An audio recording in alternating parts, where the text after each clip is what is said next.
Itu Sahal bin Abdillah, itu rumahnya secara geografis, struktur tanahnya beliau itu di bawah. Di atasnya itu rumahnya orang Yahudi. Rumahnya orang Yahudi itu WC-nya, sapi tanknya itu bocor. Jadi orang Yahudi itu kalau berak, jatuhnya kotoran itu di rumahnya Ki Sahal.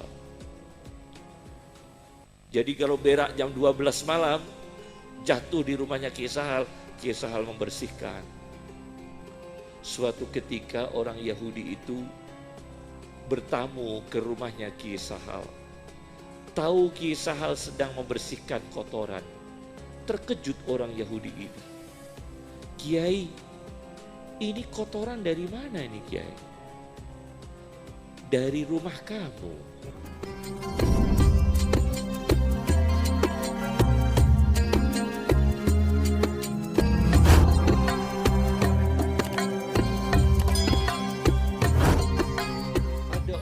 Yang bisa melakukan kebaikan, bisa berlomba-lomba mencapai kebaikan yang paling afdal karena ibadah.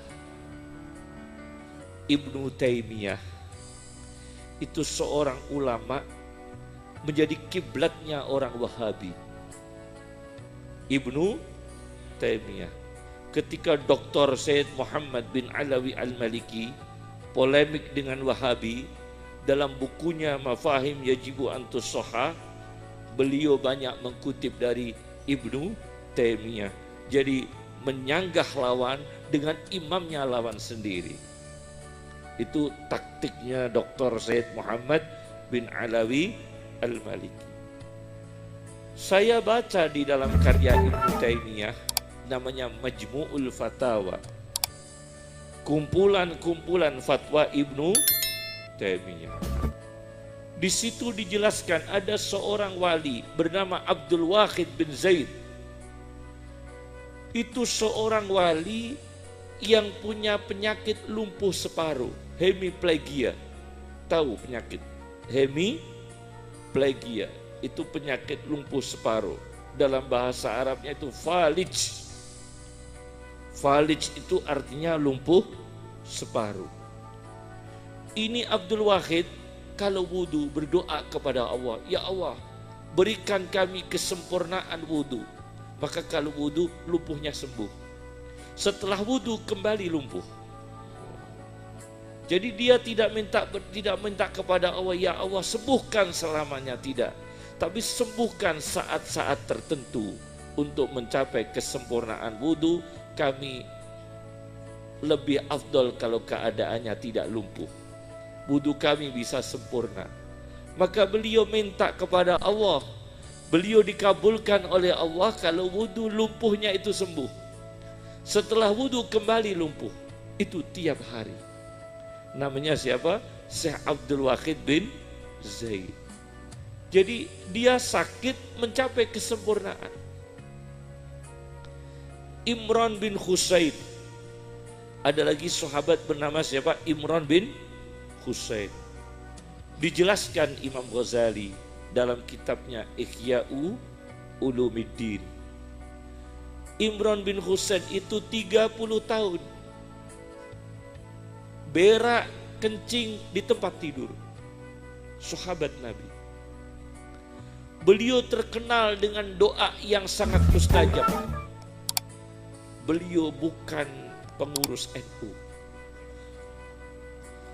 Beliau bukan Suriah. Beliau bukan mursyid tariqah.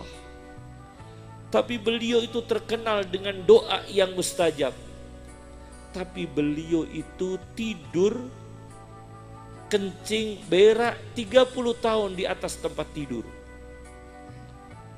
Kemudian ada orang bertanya, kenapa engkau Imran bin Husain tidak meminta kepada Allah diberi kesembuhan? Kata beliau, kami bahagia dengan keadaan ini. Karena apa? Selama kami sakit seperti ini, banyak orang, banyak kunjungan, bukan manusia, malaikat bertamu kepada saya. Malaikat ziarah kepada saya. Malaikat memberi salam kepada saya karena saya dalam keadaan sakit. Ini Imran bin Husain. Di balik penderitaan 30 tahun itu justru membawa kehadiran para malaikat.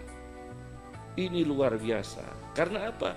Karena beliau dalam keadaan berat masih berlomba-lomba, tanafus, berlomba-lomba, wa fi dzalika falyatanafasil mutanafisun. Falyatanafasil mutanafisun. Berlomba-lomba dalam kebaikan meskipun dalam keadaan berat. Keadaan apa? Berat.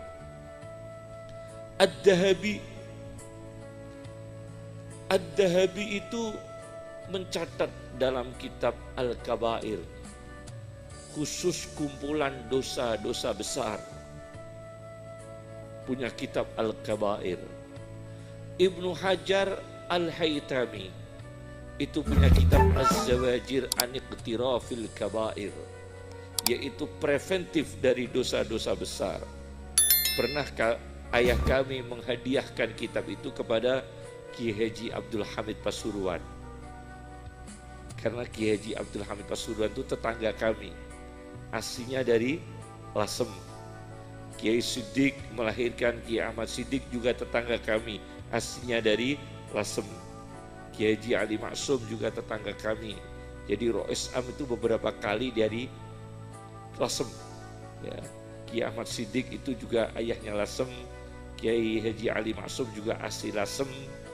Kemudian Abdul Siddiq, Mahfud Siddiq itu ayahnya juga dari Lasem. Beberapa kali.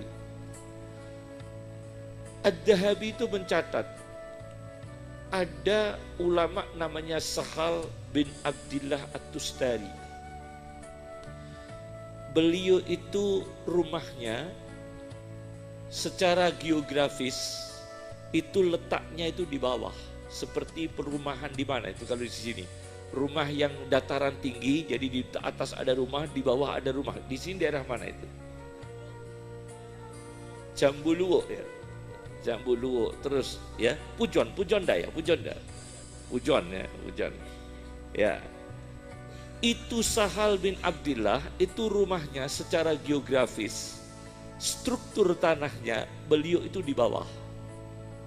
Di atasnya itu rumahnya orang Yahudi.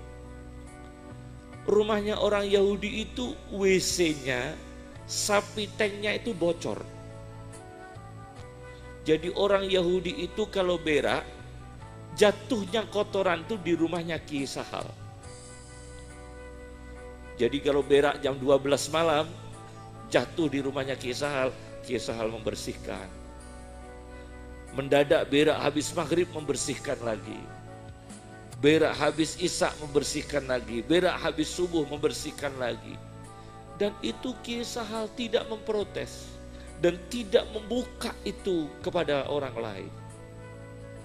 Suatu ketika orang Yahudi itu bertamu ke rumahnya Kiai Sahal. Tahu Kiai Sahal sedang membersihkan kotoran. Terkejut orang Yahudi ini. Kiai, ini kotoran dari mana ini Kiai? Dari rumah kamu. Maaf Kiai, kami tidak tahu Kiai. Sudah berapa hari Kiai? Ya lebih 20 tahun. Sudah lebih 20 tahun. Disabarkan oleh Kiai Sahal. Ini kalau Kiai partai nggak mungkin kuat betul. Nggak kuat ini. Pasti protes nih karena melanggar lingkungan hidup. Melanggar AMDAL. Iya kan? Pasti melanggar AMDAL. Tapi oleh Kiai Sahal dibiarkan. Dibiarkan. Ini nggak lama kok, baru 20 tahun lebih sedikit. Akhirnya orang Yahudi ini terpesona dengan kesabaran Kiai Sahal. Dia masuk Islam dan seluruh keluarganya masuk Islam. Subhanallah. Ini karena apa? Kecanggihan ulama dulu ketika menata, men-setting, memanage bagaimana mengambil hati manusia. Ini luar biasa.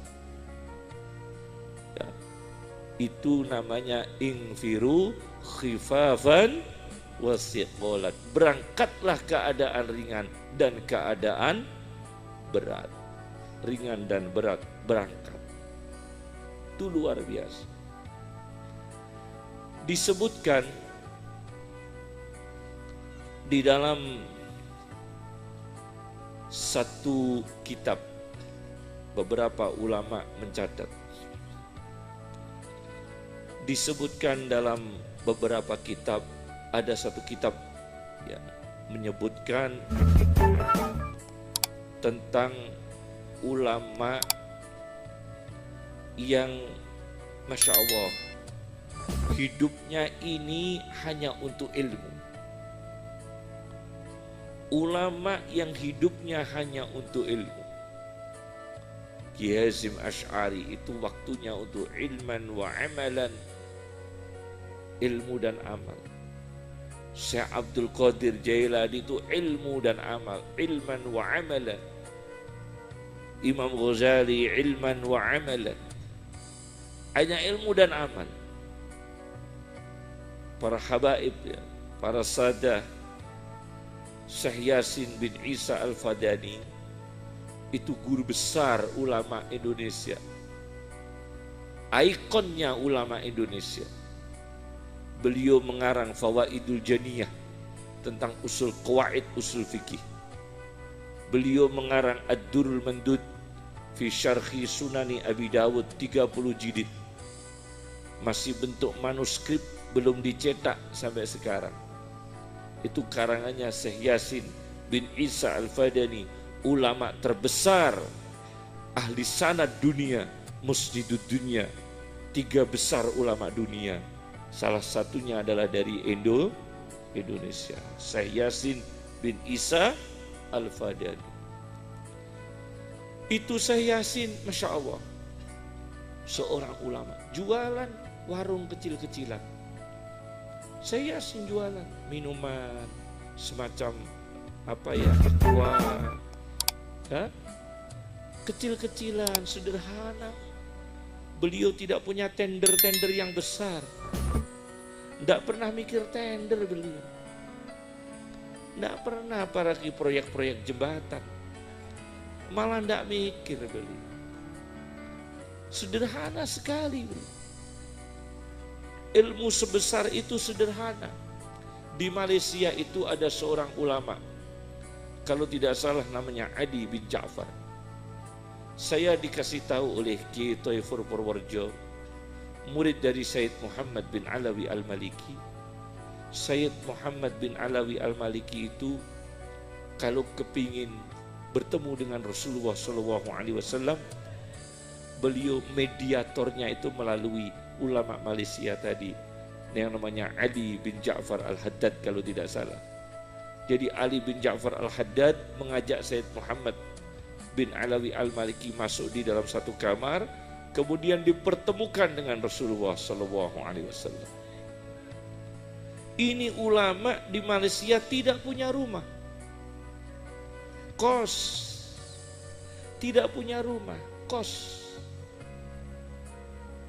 Memang ada lagu namanya Nasib Anak Kos, tapi itu bukan itu yang dimaksudkan. Ini ulama tidak punya rumah, luar biasa, tapi seorang wali yang dihormati oleh Sayyid Muhammad bin Alawi Al-Maliki.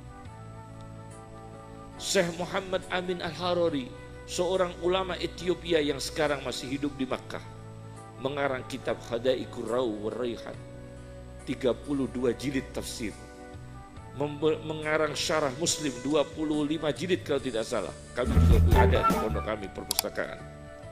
Itu ulama dari Ethiopia, tidak punya rumah, tidak punya rumah. Seperti itu ulama yang kelas-kelas ya, tidak punya rumah, apalagi kredit mobil malah nggak mungkin. Tidak punya rumah. Ini betul-betul ulama yang disegani, ulama yang disegani, dimuliakan Allah fid dini wa dunya wal akhirah. berat hidupnya, tapi luar biasa. Berat hidupnya, tapi luar biasa.